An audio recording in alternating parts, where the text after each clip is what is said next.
Акули страшни хищници или неразбрани царе на океана?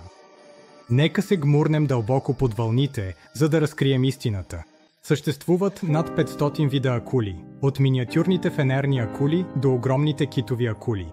Повечето не ловуват хора. Те са от решаващо значение за поддържането на здравето на океаните. Холивуд обича да представя акулите като страшни чудовища, но нападенията са редки. Акулите не преследват хора. Често хапят по погрешка или бързо отплуват. Акулите поддържат баланс в океаните, като контролират популациите на плячката. Загубата им може да доведе до колапс на екосистемите. Те са жизненоважните пазители на океана. Вдигнати перки за акулите, мощни, жизнени и неразбрани. Нека оценим тези невероятни животни и да осъзнаем тяхната важност за нашия свят. Абонирайте се за още истини за океана.